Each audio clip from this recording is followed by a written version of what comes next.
La jalousie est souvent confondue avec l'amour. Beaucoup disent « je suis jaloux parce que je t'aime », sans se rendre compte que la jalousie excessive peut lentement détruire une relation sincère. Dans cette vidéo profonde et émotionnelle, nous parlons de la jalousie dans le couple. Qu'il s'agisse de couples mariés ou non mariés, nous explorons les causes réelles de la jalousie, ses formes cachées, ses conséquences sur la confiance et la communication, et surtout les solutions concrètes pour transformer la peur en confiance. À travers une narration réaliste, des exemples de couples, des conseils pratiques et des principes bibliques. Cette vidéo t'aidera à comprendre pourquoi la jalousie devient parfois une prison émotionnelle et comment en sortir sans détruire l'amour. L'amour parfait bannit la crainte. 1 Jean 4, 18. Regarde cette vidéo jusqu'à la fin. Le message final peut changer ta manière d'aimer. Si cette vidéo te touche, aime-la, partage-la et laisse un commentaire. Abonne-toi à Amour Durable pour apprendre à bâtir des relations saines, équilibrées et durables. Avant même que cette vidéo commence vraiment, j'aimerais que tu fasses une chose simple. Respire profondément et pose-toi une question honnête. Est-ce que, dans ta relation actuelle ou passée, la jalousie a déjà pris plus de place que la paix? Si oui, reste jusqu'à la fin de cette vidéo. Parce qu'aujourd'hui, on ne va pas seulement parler de jalousie, on va parler de ce qu'elle cache, de ce qu'elle détruit, et surtout de ce qu'elle peut devenir, si on décide de la comprendre au lieu de la laisser diriger nos relations. Bienvenue sur Amour Durable. Ici, on ne cherche pas des relations parfaites, on cherche des relations vraies, saines et durables. La jalousie est souvent mal comprise, on l'excuse, on la romantise, on dit qu'elle est une preuve d'amour. Mais la vérité, c'est que la jalousie excessive n'est pas une preuve d'amour, c'est une preuve de peur. La peur de perdre, la peur de ne pas être assez, la peur d'être remplacé, la peur d'être abandonné sans explication.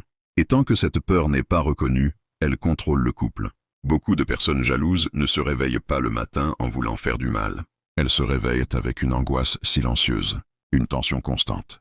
Une voix intérieure qui répète « Et si je ne suffisais pas? Et s'il ou elle rencontrait quelqu'un de mieux? Et si je revivais ce que j'ai déjà vécu ?» La Bible nous rappelle pourtant une chose essentielle. L'amour est patient. L'amour est plein de bonté. Il n'est point envieux. Cela ne veut pas dire que l'amour ne ressent jamais d'inquiétude. Cela signifie que l'amour ne laisse pas l'inquiétude devenir un poison. Quand la jalousie s'installe, elle change lentement la dynamique du couple. Elle ne frappe pas fort au début.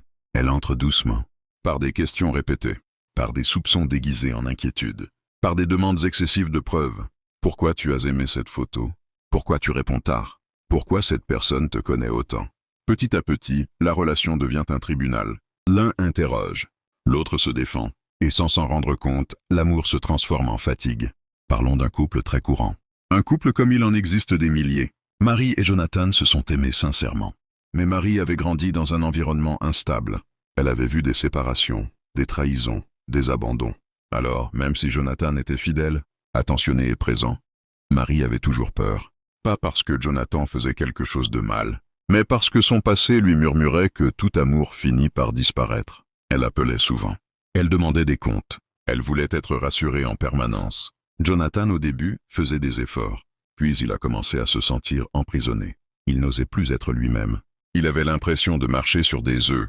Un jour, il a dit quelque chose de très fort. « Je ne sais plus comment t'aimer sans te prouver constamment que je ne te trahis pas. » Voilà ce que la jalousie fait. Elle épuise les deux personnes. La personne jalouse souffre. La personne contrôlée aussi.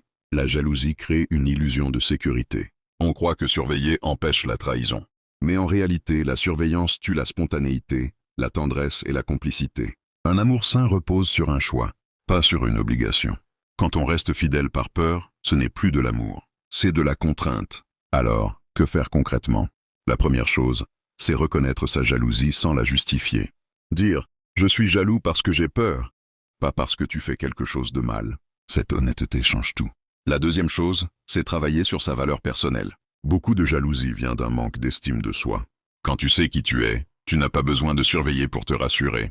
La troisième chose, c'est instaurer une communication sécurisante. Parler de ses peurs calmement. Écouter sans attaquer. Rassurer sans se sentir accusé.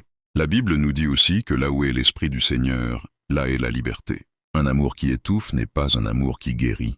La jalousie peut être transformée, mais seulement si les deux partenaires acceptent de grandir. Aimer, ce n'est pas posséder. Aimer, c'est faire confiance malgré le risque. Parce que sans risque, il n'y a pas d'amour. Un amour durable n'est pas celui qui contrôle tout.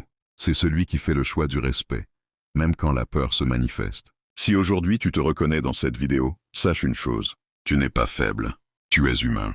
Mais tu as aussi la responsabilité de ne pas laisser ta peur détruire ce que tu aimes. La jalousie non maîtrisée transforme l'amour en prison. Mais la confiance, elle, transforme l'amour en refuge. Prends un moment pour réfléchir à ta relation. Est-ce que tu aimes avec liberté ou avec peur? Si cette vidéo t'a aidé, partage-la. Parce que beaucoup de couples souffrent en silence. Abonne-toi à Amour Durable. Ici, on apprend à aimer autrement. Mieux, et pour longtemps. La jalousie est souvent confondue avec l'amour. Beaucoup disent « je suis jaloux parce que je t'aime », sans se rendre compte que la jalousie excessive peut lentement détruire une relation sincère. Ne manque pas la prochaine vidéo. Le manque d'attention dans le couple, aimer sans être présent. Le manque d'attention ne fait pas toujours mal immédiatement.